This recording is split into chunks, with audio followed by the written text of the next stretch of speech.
আসসালামু আলাইকুম, কেমন আছেন সবাই? আশা করি সবাই ভালো আছেন। 4টি দেশের ফ্লাইট অনির্দিষ্টকালের জন্য বন্ধ ঘোষণা করছে। আর সেটা হলো দুবাই, আবুধাবি, কুয়েত, বাহরাইন যাত্রীদের জন্য। টোটাল 4টি দেশের ফ্লাইট স্থগিত করছে। বিস্তারিত যদি আমি বলি, এখানে বলা আছে যে মধ্যপ্রাচ্যের বিভিন্ন দেশের মার্কিন ঘাঁটিতে হামলার আশঙ্কায় কাতার, কুয়েত, সংযুক্ত আরব আমিরাত এবং বাহরাইন সাময়িকভাবে তাদের আকাশসীমা বন্ধ ঘোষণা করছে। এর ফলে ঢাকা থেকে এসব গন্তব্যে পরিচালিত সব বাণিজ্যিক ফ্লাইট বাতিল করা হয়েছে। এই 4টি দেশের যে সকল যাত্রীরা এবং প্রবাসীরা আছেন, যারা এখন বর্তমানে বাংলাদেশে আছেন, তাদের আসাটা অসম্ভব হয়ে দাঁড়াইছে এবং যারা বাংলাদেশে যাবেন তাদেরও যাওয়াটা একদম বন্ধ হয়ে গেছে। তো এখানে মেন কারণ হলো যে মধ্যপ্রাচ্যের বিভিন্ন দেশের মার্কিন ঘাঁটিতে হামলার আশঙ্কার কারণে, যার ফলে এই 4টি দেশের আকাশসীমা বন্ধ করে দিছে। পরবর্তী ঘোষণা না দেওয়া পর্যন্ত বন্ধ থাকবে। তো আমি মনে করি এটা এই 4টি দেশের প্রবাসীদের জন্য, যারা দেশে আসা যাওয়া করবেন, তাদের জন্য খুবই উদ্বেগের বিষয়।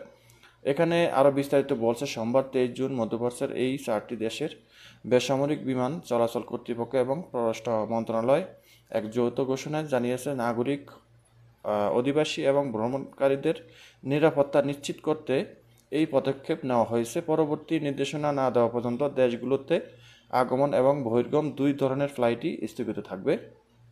সোমবার মধ্যরাতে পাঠানো এই বিবৃতি হজরত শাহজালাল আন্তর্জাতিক বিমানবন্দর কর্তৃপক্ষ ঢাকা থেকে সব ধরনের ফ্লাইট বাতিল বিষয়টি নিশ্চিত করছে। এই সিদ্ধান্তের ফলে সরাসরি প্রভাব পড়ছে বাংলাদেশ থেকে দোহা এবং দুবাই, আবুধাবি, কুয়েত এবং বাহরাইনগামী যাত্রীদের উপর।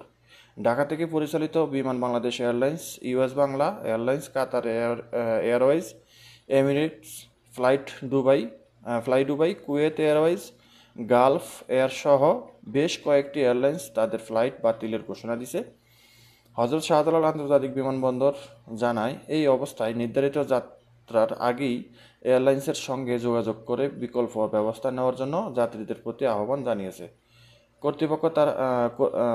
কর্তৃপক্ষ। তারা জানায়, এই বিষয়ে সংশ্লিষ্ট দেশের আপডেট পাওয়া মাত্র যাত্রীদের জানিয়ে দেওয়া হবে। এখানে বলা আছে যে যে হজরত শাহজালাল আন্তর্জাতিক বিমানবন্দর জানাইছে যে এই অবস্থায় নির্ধারিত যাত্রার আগেই এয়ারলাইন্স সঙ্গে যোগাযোগ করে বিকল্প রাস্তা ব্যবস্থা নেওয়ার জন্য যাত্রীদের প্রতি আহ্বান জানাইছে। তো বিকল্প রাস্তা কি? এখন যেহেতু এই 4টা দেশের আকাশসীমা বন্ধ, তো বাংলাদেশ থেকে সৌদি আরবের ফ্লাইট চালু আছে এবং অন্যান্য দেশের আদার কান্ট্রির ফ্লাইটগুলো চালু আছে। তো আপনারা চাইলে ওই কান্ট্রিগুলো দিয়ে ঘুরে ট্রানজিট করে আপনারা আপনাদের গন্তব্যে পৌঁছাতে পারবেন।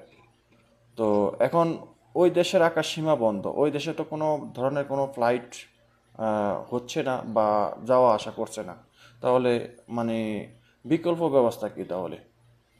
তো এর ফলে বোঝা যায় যে যারা এই 4টি দেশের প্রবাসীরা আছেন বা যাত্রীরা আছেন, তারা একটা উদ্বেগের মধ্যে আছেন, কিন্তু কিছু করার নাই।